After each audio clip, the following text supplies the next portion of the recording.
Hello student, second series को आज हम कवर करते हैं। तो जैसे कि आपके सामने क्वेश्चन नंबर 1 है, हॉब्स की सबसे प्रसिद्ध पुस्तक कौन सी है? तो ये सभी बच्चों को पता होगा, लेवियाथन हॉब्स की फेमस पुस्तक है। थॉमस हॉब्स का जन्म 1588 ईस्वी में ब्रिटेन के मॉलमेसबरी के पास वेस्टफोर्ड में हुआ था। आपको ये भी पता है कि थॉमस हॉब्स ने राजनीति विज्ञान का अध्ययन ज्यामिति, भौतिकी और मनोविज्ञान की सहायता से किया था। थॉमस हॉब्स की अध्ययन पद्धति को हम वैज्ञानिक भौतिकवाद के नाम से भी जानते हैं। और उनकी जो ये फेमस पुस्तक है लेवियाथन, जो 1651 में पब्लिश हुई थी। ये भी एग्जामिनर पूछ सकता है, लेवियाथन कब पब्लिश हुई? 1651 में पब्लिश हुई। और लेवियाथन को ऑक्सफोर्ड ने अंग्रेजी साहित्य का सर्वश्रेष्ठ रचना माना है। ठीक है, तो आंसर हमारा क्या हो जाएगा बेटा? लेवियाथन। हॉब्स ने राज्य की उत्पत्ति के संबंध में किस सिद्धांत का समर्थन किया? तो आपको पता होना चाहिए, अभी हमने पढ़ा कि उन्होंने लेवियाथन में क्या किया था? राज्य के समझौता सिद्धांत का प्रतिपादन किया था। तो वो सोशल कॉन्ट्रैक्ट थ्योरी से जुड़े हुए हैं। तो उन्होंने खंडन, देवीय सिद्धांत का तो खंडन किया है डिवाइन ओरिजिन थ्योरी का, जो सबसे ओल्डेस्ट ओरिजिन थ्योरी है स्टेट की। तो आंसर क्या हो जाएगा आपका? थर्ड, समझौता सिद्धांत से का समर्थन किया था। हॉब्स के अनुसार सर्वश्रेष्ठ शासन कौन सा है? राजतंत्र। किसके फेवर की बात की उन्होंने? राजतंत्र की। तो आंसर आपका हो जाएगा फर्स्ट। और एब्सोल्यूट सॉवरेंटी की भी बात करते हैं थॉमस हॉब्स, क्योंकि राज्य की शक्ति को पूर्ण सत्तावादी माना है उन्होंने। क्वेश्चन नंबर 4 देख लेते हैं। लॉक के सामाजिक समझौते में संप्रभु की स्थिति क्या थी? समझौते का परिणाम था, समझौते का पक्षकारी था। तो दोनों आपके ऑप्शन आ जाएंगे। जैसे कि हम देखते आ रहे हैं कि उनका कॉन्ट्रैक्ट जो था सिंगल कॉन्ट्रैक्ट था हॉब्स का, लेकिन इनके कॉन्ट्रैक्ट इसमें दोनों जुड़े हुए थे, यानी सॉवरन भी और प्रजा भी। लॉक का समझौता आधारित था सहमति पर। ये आपके इंटरनल एग्जाम में भी मैंने इसको आपके क्वेश्चन को डाला था। तो बेटा बी इसमें हो जाएगा, सहमति पर था। और लिमिटेड गवर्नमेंट की बात करते हैं, लिमिटेड सॉवरेंटी की बात करते हैं लॉक, ये भी याद रखेंगे। और लॉक का जो मोस्ट इम्पोर्टेंट बुक है, आपको सबको पता है उसका नाम क्या नाम है उसका? Two treatise on civil government. ठीक है, जो 1689 में पब्लिश उनकी सबसे प्रसिद्ध पुस्तक है। ठीक है, इसे याद रखेंगे सभी बच्चे। अब ये क्वेश्चन नंबर 6 देख लेते हैं। श्रमिकों को खोने के लिए कुछ भी नहीं है, यानी श्रमिकों के पास खोने के लिए कुछ भी नहीं है, केवल बेड़ियां हैं तथा अपने लिए सारा संसार है, इसलिए दुनिया के मजदूरों एक हो जाओ। ये कथन किसका है? तो बेटा ये मार्क्स का कथन है। ये मार्क्स ने कम्युनिस्ट मैनिफेस्टो में ये अपना कथन दिया था। ठीक है, मार्क्स पर आप इसे टिक कर लेंगे। मार्क्स पर हम सही कर लेंगे अपने आंसर को। अब क्वेश्चन नंबर 7 देखिए। रूसो के अनुसार वे दो प्रमुख कारण कौन थे जिसके कारण लोग प्राकृतिक अवस्था छोड़ने के लिए विवश हुए? तो पता होना चाहिए कि रूसो ने प्राकृतिक अवस्था को, द नेचर ऑफ स्टेट को कैसा बताया था कि लोग वहाँ पे क्या थे? हैप्पी थे, हेल्दी थे, ऑनेस्ट थे, सब लोग खुश थे। ठीक है, लेकिन दो ऐसी कारण थे जिसकी वजह से लोगों ने प्राकृतिक अवस्था को छोड़ने के लिए विवश हुए। तो वो जनसंख्या का एक्सप्लोजन होना और ये प्रॉपर्टी के सर्प का बाहर निकल जाना। अब क्वेश्चन नंबर 8 हम देख लेते हैं। अपनी संपत्ति छीनने वाले की अपेक्षा एक व्यक्ति अपने पिता के हत्यारे को अधिक सुगमता से क्षमा कर सकता है। ये कथन किसका है? ये मैकियावेली का है। मैकियावेली जो है, आपको पता होना चाहिए सभी बच्चों को कि ये इटली के महान दार्शनिक थे, आधुनिक युग के उद्धारक निकोलो मैकियावेली थे। इटली में पुनर्जागरण आंदोलन के अग्रणी फ्लोरेंस नगर के एक संपन्न परिवार में उनका जन्म हुआ था।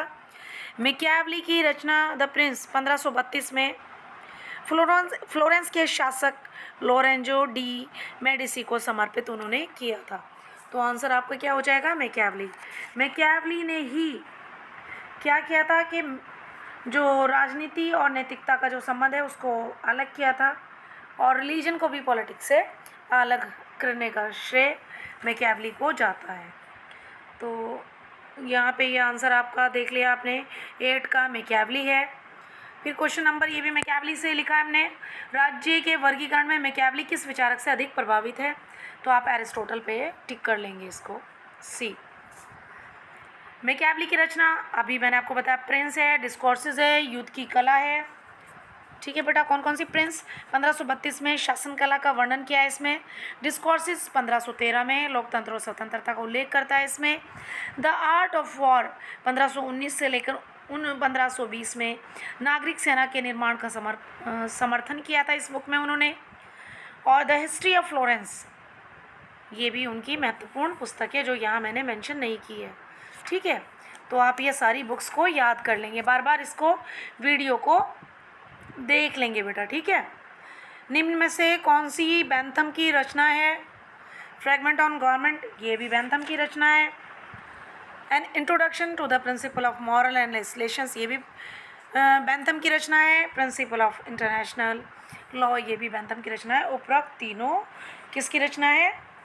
आपके बैंथम की। फ्रैगमेंट ऑफ गवर्नमेंट 1851 में पब्लिश पुस्तक है।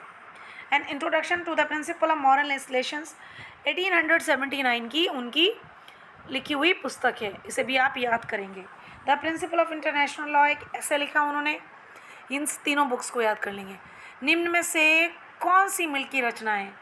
देखो तीनों आपने ऊपर पढ़ ली, theory of punishment and rewards ये बैंथम की है, and introduction to the principle of moral legislations बेटा ये भी आपकी किसकी है? ये पुस्तक आपकी बैंथम की। तो आपको ये पता लग गया उपरोक्त सभी। 12 का आंसर इसमें क्या हो जाएगा आपका? उपरोक्त सभी। 11 का उपरोक्त सभी हो गए। अब 12 देख लेते हैं। बैंथम ने अपनी उपयोगितावादी विचार निम्न में से किस रचना में दिए हैं? तो introduction to the principle of moral and legislations, ये जो पुस्तक उनकी इम्पोर्टेंट पुस्तक है, ये 1879 में पब्लिश हुई थी। ठीक है, निम्न में से कौन सी मिल की रचना है? तो ऊपर आपको पता हो गया है, theory of punishment and rewards ये भी बैंथम की है, and introduction to the principle of moral legislations ये भी बैंथम की है। तो लास्ट मैंने उपरोक्त सभी दिया है। तो ये तीनों तो ऑप्शन बिल्कुल नहीं होंगे। ऑन लिबर्टी मिल की फेमस पुस्तक है जो 1859 में पब्लिश हुई थी, इसका ईयर भी याद कर लेंगे, 1859। बैंथम ने डैश के सिद्धांत का समर्थन किया। किसका समर्थन किया था? कानूनी अधिकार के सिद्धांत का समर्थन किया था। तो ऑप्शन आपका हो जाएगा 4th। बैंथम ने सामान्य सुख के भेद बताए थे 14 बेटा, 14 पे टिक कर लेंगे। आगे, अधिकतम व्यक्तियों का अधिकतम सुख, ये किसका विचार था? ये एक उनका कथन भी है या स्लोगन कह सकते हैं, अधिकतम व्यक्तियों का अधिकतम सुख। ठीक है, ये ये बैंथम की मोस्ट इम्पोर्टेंट कथन है। जेरमी बैंथम पे आप टिक लगा लेंगे। बैंथम ने अधिकतम व्यक्तियों के अधिकतम सुख का विचार दिया। उसने विचार हचिसन से लिया था। सुख और दुख नामक दोनों उन्होंने एक प्रीस्टले से लिया था। सुख और दुख नामक शब्द उन्होंने प्रीस्टले से लिया था। प्रीस्टले याद रखेंगे। ठीक है, 17 हम देख लेते हैं। फैलिसिफिक कैलकुलस योगदान था, किसका था बेटा? ये आपके बैंथम का। इस पे भी आप बी ऑप्शन पे टिक कर लेंगे, बैंथम पे टिक कर लेंगे, ए पे टिक कर लेंगे। ठीक है, बैंथम ने सुख मापन की गणना को सुखवादी आंकलन, जिसको हम इंग्लिश में कहते हैं फैलिसिफिक कैलकुलस, कहा था। इसमें जिसके अनुसार सुख को मापने की निम्नलिखित मात्रक है: तीव्रता है, निश्चितता है, उर्वर है, मात्रा है, समय विधि है, निकटता है, उत्पादक।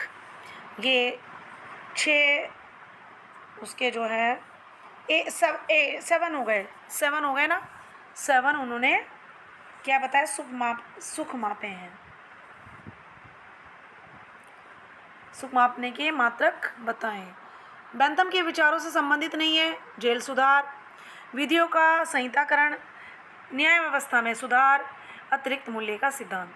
तीनों ऊपर के जेल सुधार के लिए भी बेंथम ने अपने विचार प्रस्तुत किए। विधियों का संहिताकरण भी बेंथम से रिलेटेड है, न्याय व्यवस्था में सुधार भी बेंथम से रिलेटेड है, लेकिन अतिरिक्त मूल्य का सिद्धांत, थ्योरी ऑफ सरप्लस वैल्यू जो है, ये मार्क्स से रिलेटेड है। ठीक है, अब 19 नंबर के क्वेश्चन पर चले जाते हैं। बेंथम ने जेल डिज़ाइन का क्या नाम दिया था? तो ये बहुत ही इम्पोर्टेंट उनका विचार था, तो आपको पता होना चाहिए क्या विचार था इसमें। तो ये आपका ऑप्शन हो जाएगा आपका सा, पैनोप्टिकॉन हाउस। ये उन्होंने इसको जेल सुधार की योजना को पैनोप्टिकन भी कहा जाता है। आगे देख लेते हैं 20 क्वेश्चंस। तार्किक ही वास्तविक है, वास्तविक ही तार्किक है, ये कथन किसका है? तो बेटा ये मोस्ट इम्पोर्टेंट कथन हीगल का है। ए, तो आप इन सारे क्वेश्चंस को पढ़ेंगे और भी वीडियो देखने के लिए आप इसको सब्सक्राइब कर देंगे ताकि आपके पास नोटिफिकेशन चला जाए। 4-5 और वीडियो में डालूंगी जिससे आपका पेपर थोड़ा सा तैयार हो जाए। ठीक है, सब इसको अच्छे से पढ़िएगा। बेस्ट ऑफ लक बेटा, लर्न करना शुरू करिए।